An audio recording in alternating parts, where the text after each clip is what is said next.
Next हमारा जो gate है वो है नॉट गेट।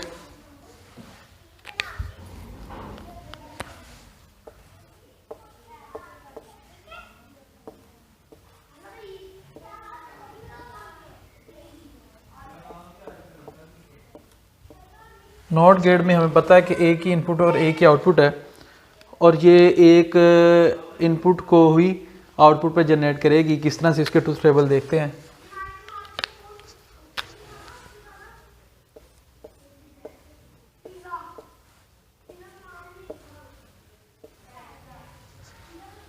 ये इसकी जो नोट होगी वो निकलेगी 1 और 1 की होगी 0। अच्छा, एक चीज़ मैं यहाँ पे बता दूँ, हम अक्सर देखते हैं कि अगर तो सिंगल बिट है उसके दो लॉजिक बनेंगी, या तो 0 है या 1 है। इसी तरह अगर दो वेरिएबल हैं उसकी लॉजिक जो है वो हम लिखते हैं 0101 और 0011। मैक्सिमम कम्बिनेशन, मैक्सिमम कम्बिनेशन इसे कहते हैं। मैक्सिमम ये बड़े अहम चीज़ है जो मैं बताने लगा हूँ। मैक्सिमम कम्बिनेशन हम क्यों बनाते हैं? मैक्सिमम कम्बिनेशन इसलिए बनाते हैं कि हमारी जो इनपुट है वो मैक्सिमम इस कम्बिनेशन से आ सकती है और इस कंडीशन से बाहर नहीं आ सकती। ताकि हम इसलिए इसको लिखते हैं ताकि हम जितनी भी पॉसिबिलिटीज़ हैं फॉल्ट की, कोई इनपुट आ रही है कोई नहीं आ रही, तो उनके क्या पॉसिबल्स पाथ हैं या क्या मैक्सिमम कम्बिनेशंस हैं जो बन सकते हैं, और हमने इसको प्रोग्राम में किस तरह मद्देनज़र रख के प्रोग्राम को जो है वो आगे लेके चलना है। तो क्योंकि पॉसिबल पाथ जो है ना वो देखे जाते हैं। शायद आपको समझ आ रही है कि नहीं मेरी बात की।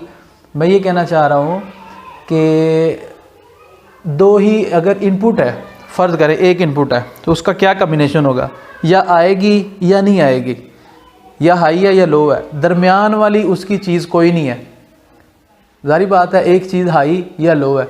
इसी तरह दो इनपुट हैं, उसमें या तो दोनों आएंगी या दोनों नहीं आएंगी, या पहली आएगी दूसरी नहीं आएगी, दूसरी आएगी तो पहली नहीं आएगी। ये 4 कम्बिनेशन है दो इनपुट्स के। इसी तरह अगर 3 होती हैं, इनके 8 कम्बिनेशन बनते हैं, और 4 के 16। इसी तरह ये सारे कम्बिनेशन पॉसिबिलिटीज़ जो है ना वो इनकी होती है। इसी तरह जब मशीन बनती है ना तो ये इनपुट जो है मुख्तलिफ सेंसर्स या मुख्तलिफ जगहों से आ रहे होते हैं इनपुट्स।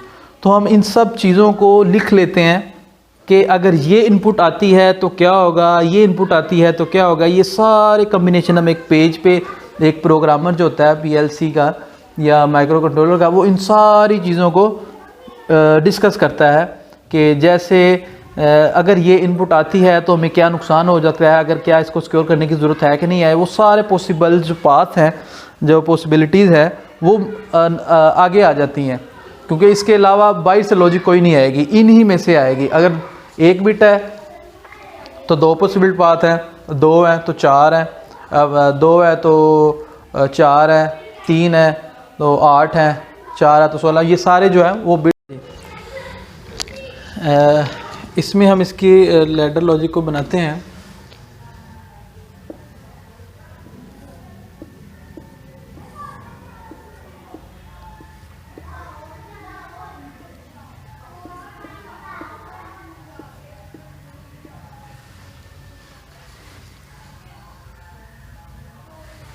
ठीक है। अच्छा, ये चीज़ अब यहाँ पे एक नहीं आ रही है कि यहाँ पे हम ये पॉइंट यूज़ हो रहा है नॉर्मली क्लोज 0 लो नॉर्मली क्लोज। अच्छा, इसका मतलब ये है कि जब इसके ऊपर 0 होगा तो ये एक्टिव होगा। जैसे इसको 1 अप्लाई करने से ये एक्टिव होता है पाथ, इसी तरह ये पाथ उस वक्त एक्टिव होगा जब इसके ऊपर 0 इम्प्लीमेंट होगा। तो अगर इसके ऊपर 1 इम्प्लीमेंट कर दिया जाए और इसके ऊपर 0 इम्प्लीमेंट कर दिया जाए, यानी कि दोनों को उल्ट कर दिया जाए, तो ये पाथ डीएक्टिवेट हो जाएंगे। इसीलिए इसके ऊपर 1 आना तो ये एक्टिव होगा, और इसके ऊपर 0 आने से ही ये एक्टिव होगा।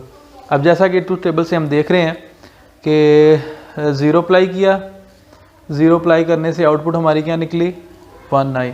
इस तरह जब इसको 1 हमने अप्लाई किया, यानी कि इनपुट को हाई कर दिया, तो आउटपुट हमारी 0 होगी।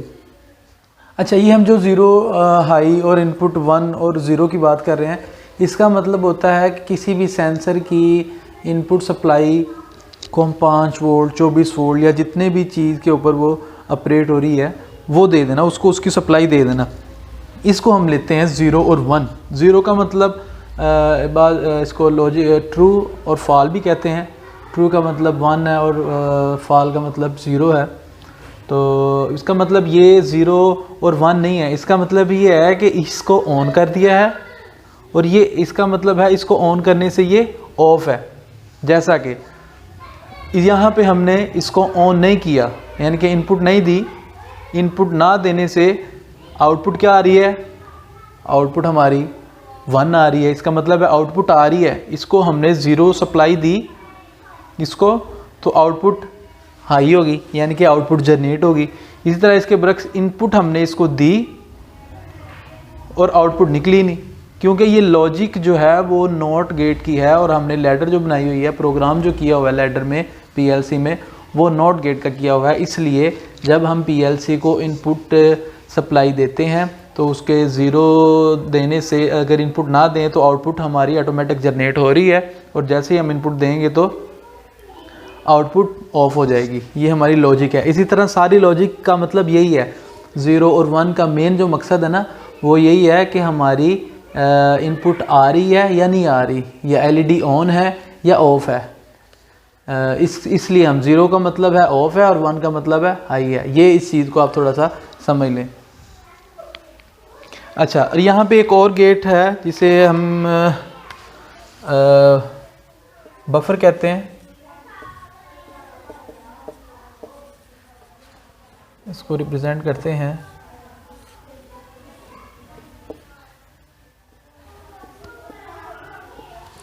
बेसिकली बफर का उल्ट ही नॉट गेट है, जैसा कि और गेट नॉर गेट और जैसा कि एंड गेट का नैंड गेट है, इसी तरह बफर का जो गेट है वो ये है।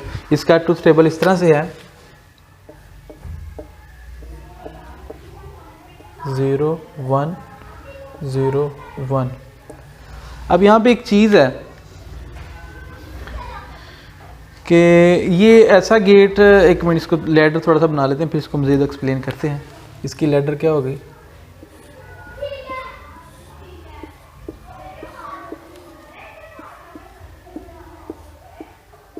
ये इसकी लैडर है।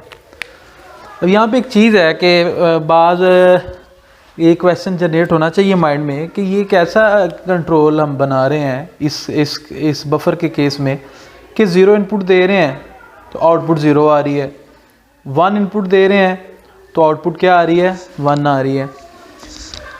तो इससे हम बेहतर ये भी कर सकते हैं कि जहाँ पे हमें 1 चाहिए, आउटपुट चाहिए, तो हम वहाँ पे हम डायरेक्ट सेंसर को या इनपुट को ही उधर दे दें जिधर हम इसकी आउटपुट निकाल के दे रहे हैं। तो उसका आंसर ये है कि इस तरह करने का मकसद ये होता है आइसोलेशन हो जाती है दो डिवाइसेस के दरमियान। फॉर एग्जांपल किसी एक डिवाइस को हम मैं यहाँ पे एक एग्जांपल देता हूँ। ये 2 डिवाइसेस हैं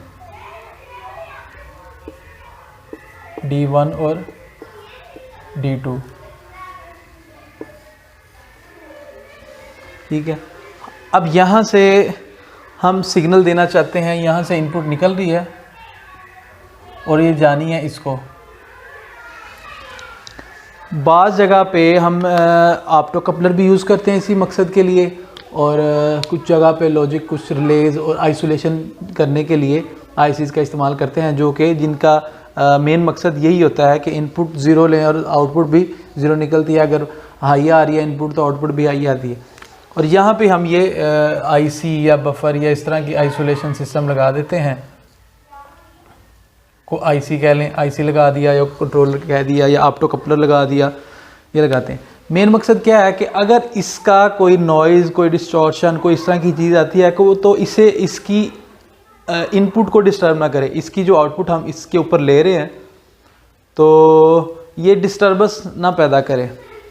तो इस वजह से हम ये आइसोलेशन लगा देते हैं बाज़ जगह पे। तो ये खैर एक अलहदा चीज़ है, लेकिन हम मेन टॉपिक की तरफ आते हैं। हमारा जो बफर गेट है उसका लैडर ये है। अब ये एक दूसरे के उल्ट हैं। यहाँ पे इनपुट 0 आएगी तो आउटपुट क्या होगी, 0 होगी, और 1 आएगी तो आउटपुट 1 आएगी, क्योंकि ये लॉजिक से हमें इज़हार हो रहा है। अब यहाँ तक हमें गेट क्लियर होने चाहिए कि जो पीछे गेट हम ये क्लियर करते आ रहे हैं तो ये हमें क्लियर होने चाहिए। ताकि हमें मज़ीद आगे जो गेट इंशाल्लाह हम सारे लैडर बनाएंगे, सभी की ट्रुथ टेबल भी डिस्कस करेंगे ताकि मज़ीद जो है ना हमें कन्फ्यूज़न रह ना जाए। फिर आगे प्रोग्राम भी एक बनाएंगे। चलें अब अगले गेट की तरफ चलते हैं। नेक्स्ट गेट जो है वो नॉर गेट है। और गेट की हमें एप्लीकेशन पता है, और इसी तरह नॉर गेट जो है वो और गेट के उल्ट है। ये आप गेट्स में इसको देख सकते हैं किस तरह है। अब इसका हम लॉजिक जो है वो बनाएंगे, लैडर लॉजिक बनाएंगे।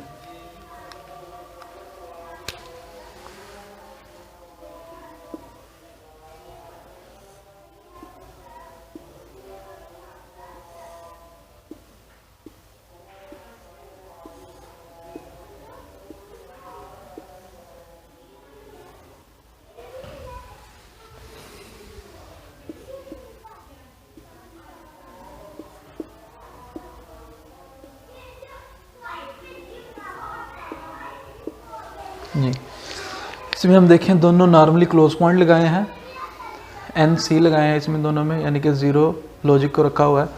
इसमें पहले के केस में अगर हम दोनों को इनपुट नहीं देते, यानी कि ज़ीरो लो रखते हैं दोनों को, तो हमारी आउटपुट जनरेट हो रही है 1, यानी कि आउटपुट आ रही है हाई आ रही है। तो आप देख सकते हैं लॉजिक प्रूफ हो रही है। और इसी तरह किसी भी लॉजिक में अगर x1 को 1 कर दिया तो ये पाथ ओपन हो जाएगा, जिसकी वजह से ये आउटपुट 0 हो जाएगी, जो कि हमें नज़र भी आ रही है। इसी तरह अगर x2 को हम देखें, x2 को अगर हमने 1 कर दिया तो इसको 0 रखा तो भी हमारी आउटपुट जो है वो 0 आ रही है। और अगर दोनों को ही 1 कर दिया तो भी हमारी आउटपुट 0 ही आएगी, क्योंकि ये पाथ जो है वो डीएक्टिवेट हो जाते हैं 0 के इम्प्लीमेंट होने से। ये हमारी लैडर लॉजिक जो है वो नॉर गेट की है। नेक्स्ट हमारी जो लॉजिक है वो है नैंड गेट की। नैंड गेट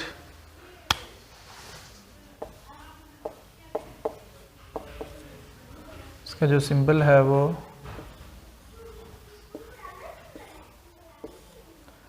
एंड के उल्ट है। ये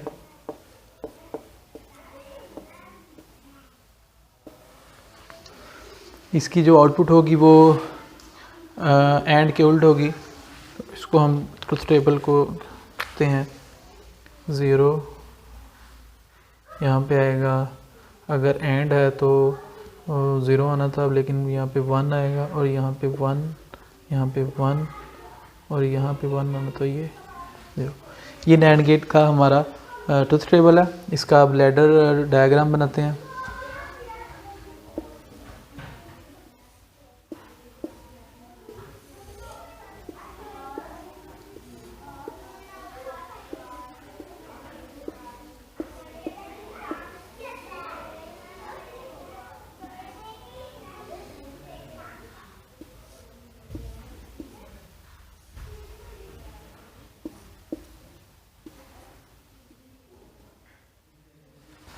ठीक है जी। अच्छा जी, इसमें हमने क्या किया है, दोनों ओपन ब्रांचेस लगाई हैं पैरेलल में, और इसका मकसद ये है कि बल्कि इसको इम्प्लीमेंट करते हैं, अगर दोनों ही आपने 0 इम्प्लीमेंट किए हैं तो दोनों 0 इम्प्लीमेंट होने से, इसको मैं थोड़ा सा क्लियर कर देता हूँ।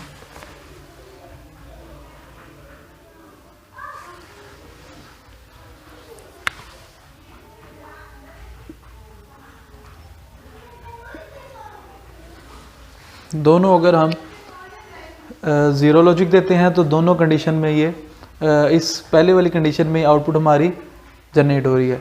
इसी तरह अगर हम x1 को ऑन करते हैं और x2 को ऑफ करते हैं तो भी हमारा x1 से पाथ ही कंप्लीट हो रहा है। और इसी तरह अगर x1 0 हो रही है और x2 1 हो रही है तो हमारा ये वाला पाथ बन रहा है। और अगर दोनों ही 1 कर दी, इसका मतलब दोनों पाथ जो हैं वो ओपन हो गए हैं और आउटपुट हमारी जनरेट नहीं होगी। ये था हमारा नैंड गेट, और आगे हम इंशाल्लाह करेंगे एक्स और गेट। नेक्स्ट हमारा है एक्स और गेट। और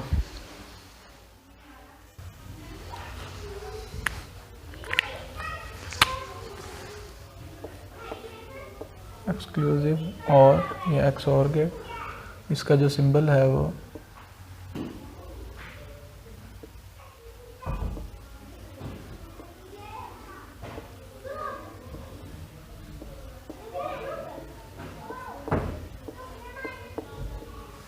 ठीक है।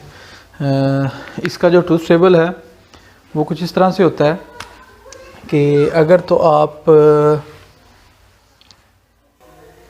की इनपुट सेम होगी तो हमारी आउटपुट जो है वो ज़ीरो होगी। फॉर एग्ज़ाम्पल ये इनपुट x1 भी ज़ीरो और ये भी ज़ीरो, तो आउटपुट क्या होगी? ज़ीरो। और अगर डिफरेंट होगी तो 1।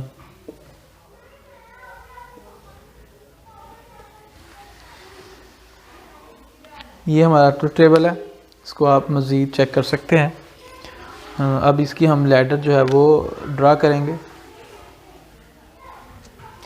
ये जिस तरह लैडर्स क्लियर होती जा रही हैं वैसे वैसे आप लैडर के करीब होते जा रहे हैं, प्रोग्राम बनाने के करीब होते जा रहे हैं। आप देखेंगे कि जब भी आप प्रोग्राम बनाएंगे कोई ना कोई लैडर की आपकी बन रही होगी, कोई ना कोई लॉजिक गेट्स आपका बन रहा होगा, तो वो हम देखेंगे। लेकिन बेसिक यही है, आप इसको फोकस करें थोड़ा सा। 2 गेट्स मज़ीद रहते हैं। एक्स और की लैडर जो है वो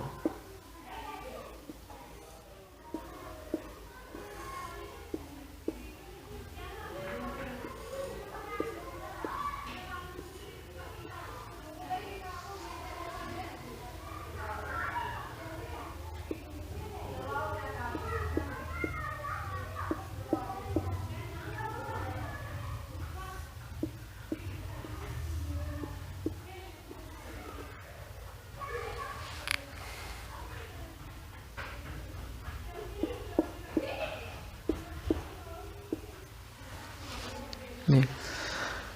अच्छा जी, इसमें ऐसे है कि ये x1 लिखा तो मैंने 2 बार है, लेकिन ये एक ही इनपुट है। अगर x1 आती है तो इसका मतलब है दोनों पे असरअंदाज हो रही है। जो ओपन पॉइंट है उसके क्लोज, जो जहाँ पे ओपन है वो पाथ कंप्लीट हो जाएगा, जो क्लोज है वो डीएक्टिवेट यानी कि ओपन पाथ हो जाएगा। इसी तरह x2 है, इसको भी मैंने 2 जगह पे लिखा है। तो यहाँ पे ये 0 पे एक्ट करेगा और यहाँ पे 1 पे एक्ट करेगा। तो अब हम इसको जो है वो ट्रूथ टेबल को प्रूफ करते हैं इस लैडर के हिसाब से। अगर हम ये 0 अप्लाई करते हैं, इसका क्या मतलब है? इसका मतलब ये है कि ये पाथ 0 पे ओपन होता है और ये भी पाथ 0 पे ओपन होता है। ये 0 अप्लाई किया हमने, दोबारा ज़रा ध्यान से इसको समझें। ये 0 अप्लाई किया, x1 की जगह 0 और x2 की जगह 0 अप्लाई किया। ये पाथ एक्टिव नहीं होगा क्योंकि 0 किया हुआ है, और ये पाथ भी एक्टिव नहीं होगा, ये भी 0 इम्प्लीमेंट किया हुआ है। इसके बरक्स ये पाथ एक्टिव होगा और ये होगा, ये 0 पे एक्ट करते हैं। लेकिन मेन रीज़न क्या है कि इसके जो आगे सीरीज़ में लगा हुआ है, इसके साथ ये चीज़ जो एंड हो रही है, एंड गेट हमने पढ़ा है, या मल्टीप्लाई जो हो रहा है, ये लॉजिक ये बन रही है कि ये पूरा पाथ कंप्लीट होगा, ये भी एक्टिव हो, ये भी एक्टिव हो। ये हमें पता है ये 0 पे एक्टिव होता है और ये 1 पे एक्टिव होता है। लेकिन इस वक्त ये एक्टिव है, ये एक्टिव है, ये दोनों डीएक्टिवेट हैं, जिसकी वजह से ये पाथ भी कंप्लीट नहीं हो रहा और ये पाथ भी कंप्लीट नहीं हो रहा। तो आउटपुट हमारी 0 आ रही है। बात को आप समझ गए कि सेम इनपुट है, लेकिन एक जगह पे उसको 1 लॉजिक में लिया, दूसरी जगह उसको 0 लॉजिक में लिया। अब यहाँ से 0 लॉजिक एक्टिव हो रही है और यहाँ से 1 लॉजिक एक्टिव हो रही है। इसी तरह इसी की एक ही सेंसर है, एक ही इनपुट है, यहाँ पे उसकी 1 इनपुट एक्टिव हो रही है, 1 से एक्टिव हो रहा है और यहाँ पे 0 पे एक्टिव हो रहा है। अब 0 इम्प्लीमेंट करने से दोनों में से कोई भी पाथ नहीं बन रहा, क्योंकि ये इसकी वजह से हर्डल आ गया, ये एक्टिव नहीं है और ये एक्टिव नहीं है। ये दोनों एक दूसरे के साथ जो है पाथ कंप्लीट होने में प्रॉब्लम क्रिएट कर रहे हैं। नेक्स्ट हम देखते हैं कि अगर हमने x1 को 1 कर दिया और 2 को 0 रखा, अब क्या होगा? x को 1 किया हमने, ये पाथ कंप्लीट हो गया। x को इम्प्लीमेंट, ये इस चीज़ को आपने देखना है। ये थोड़ा सा समझने वाला, थोड़ा सा क्रिटिकल नज़र आ रही है चीज़, ये चीज़ हम कर रहे हैं। x1 को 1 किया जिससे ये पाथ कंप्लीट हो गया और x2 जो है वो 0 ही है। अब ये 0 है, ये 0 से एक्टिव हो गया। अब 1 किया तो ये एक्टिव होने से ये 0 पहले ही है और एक्टिव हो गया, तो ये हमारी आउटपुट जनरेट होगी। ये पाथ नहीं बनेगा क्योंकि ये 1 इम्प्लीमेंट किया हुआ हमने, तो ये 0 पे एक्ट करता है, तो ये ओपन हो गया, तो ये पहले ही ओपन था, ये पाथ तो किसी भी सूरत नहीं बनेगा। अब ये बिल्कुल भी जो है वो ओपन हो गया, कोई भी एक अपना पॉइंट से आगे नहीं आ रही, ये बिल्कुल ओपन है और ये पाथ आपका बन गई, ये आउटपुट जनरेट हो रही है। इसके बरक्स अगर हम देखें, ये लॉजिक लिया हमने, अब क्या हुआ, अब हमारी x1 0 होगी और x2 जो है वो 1 होगी। x2 1 होने से क्या हुआ, ये पाथ हमारा एक्टिव हो गया और ये ओपन हो गया, क्योंकि x2 1 हो गई है और ये 0 पे एक्ट करता है और ये 1 पे एक्ट करता है, ये 1 पे एक्टिव है, तो लिहाजा ये पाथ बना है। और x1 जो है वो 0 है, 0 पे ये पाथ एक्टिव होता है, तो ये वाला पाथ अब हमारा एक्टिव हो गया। इस सूरत में हम देखें कि हमारे पास आउटपुट 1 आ रही है। ठीक है, अब लास्ट हम देखें, लास्ट में क्या है जी, लास्ट में दोनों को ही एक्टिव कर दिया हमने, x1 को भी एक्टिव कर दिया और x2 को भी एक्टिव कर दिया, हाई कर दिया। अब क्या होगा, अब ये पाथ कंप्लीट हो रहा है और ये पाथ कंप्लीट हो रहा है, लेकिन हमारा 1 करने से ये भी ओपन हो गया और ये भी ओपन हो गया, क्योंकि है तो ये दोनों सेम चीज़ ना, ये भी x2 है, ये भी x2 है। x2 1 आती है तो ये दोनों पे असरअंदाज होगी, x 0 आती है तो भी दोनों पे असरअंदाज होगी, जो लॉजिक बन रही होगी उसके मुताबिक ये अपना काम करेंगी। लेकिन अब 1 अप्लाई करने से ये पाथ एक्टिव है, ये एक्टिव है, ये डीएक्टिवेट है, ये डीएक्टिवेट। अब यही कंडीशन बन गई पहले वाली ही, कि जब ये 2 एक्टिव थे तो ये 2 एक्टिव नहीं थे, तो अब ये और ये एक्टिव हैं तो ये एक्टिव नहीं रहे, जिसकी वजह से ना तो ये पाथ बन सका ना ये पाथ बना, तो हमारी आउटपुट क्या आ गई, 0 आ गई। ये था हमारा XOR गेट। नेक्स्ट जो हमारा गेट है वो है XNOR है। इसका ट्रुथ टेबल जो है वो कुछ इस तरह से है कि यहाँ पे 1 है और ये 0 है, 0 और ये 1 है। ठीक है, ये NOR गेट से निकला है और इसकी हम लैडर जो है वो देखते हैं किस तरह से है।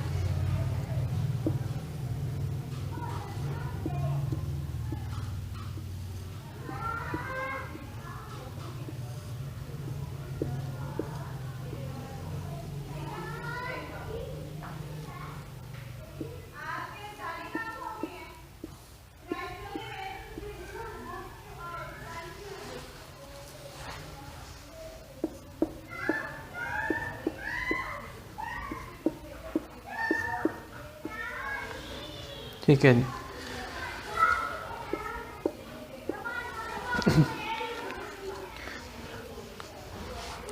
इसमें हम सबसे पहले तो ये देखते हैं कि ये हमने लॉजिक अप्लाई की 0, x1 को भी 0 किया, x2 को भी 0 किया। अब ये चीज़ हम देख सकते हैं, ये दोनों 2 ओपन पाथ हैं, क्योंकि 0 अप्लाई किया हुआ है, तो 0 पाथ में हमारा जो एक्शन होता है वो नॉर्मली क्लोज पॉइंट करते हैं। तो इस पाथ के ज़रिए हमारी आउटपुट जनरेट हो रही है, जो कि ये निकली हुई है आउटपुट y0 y1, तो ये हमारी है। अब दूसरा देखें, ये तो बिल्कुल सिंपल है, आउटपुट जनरेट हो रही है। दूसरा ये है, यहाँ पे हमने x को 1 कर दिया है और x1 को 1 किया है और x2 को 0 कर दिया है, यानी कि अब x1 का 1 होने से ये पाथ कंप्लीट हो रहा है, ये ओपन हो गया, और x2 का 0 होने से ये पाथ कंप्लीट हो रहा है और ये ओपन हो रहा है। अब इस कंडीशन में ये एक्टिव है और एक ये एक्टिव है, ना तो ये पाथ बन रहा है और ना ही ये पाथ बन रहा है। अब ये जो 2 चीज़ें हैं, इनको ये इस अंदाज से लगी हुई हैं। अब ये जो XNOR गेट को हम डिस्कस कर रहे हैं, इसको हम ये कह सकते हैं कि ये जो 2 चीज़ें हैं ये आपस में एंड हो रही हैं।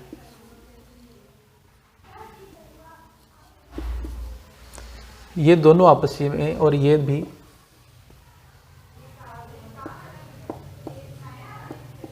ये एंड हो रहा है।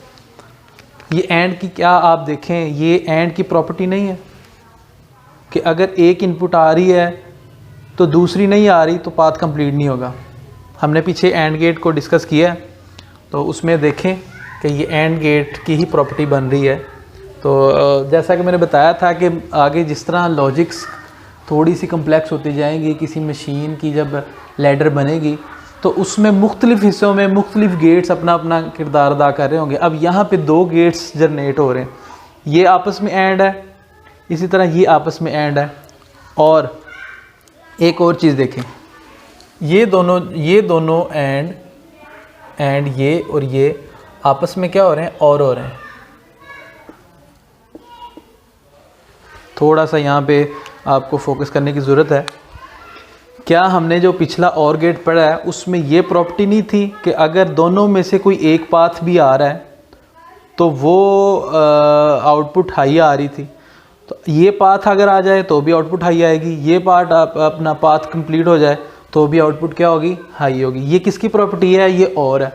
अब यहाँ पे 2 गेट एक्ट करके एक गेट को जो है रिप्रेजेंट कर रहे हैं एक्स नोर को, कि ये 2 चीज़ें आपस में एंड हो रही हैं, ये 2 चीज़ें भी आपस में एंड हो रही हैं, और ये दोनों गेट्स आपस में नैंड हो रहे हैं। 2 गेट्स हैं एंड, एक ये एंड एक ये एंड, और ये दोनों एंड आपस में और हो रहे हैं कि अगर ये गेट एक्टिव रहता है तो भी आउटपुट निकलेगी, अगर ये गेट अपना लॉजिक कंप्लीट करता है तो भी आउटपुट 1 निकलेगी।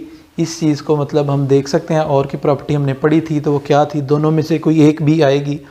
तो यहाँ पे ये जो चीज़ है इसको हम इनपुट जो 1 ले सकते हैं, इसको जो है हम इनपुट 1 ले सकते हैं और इसको इनपुट 2 ले सकते हैं अगर और के हिसाब से देखें।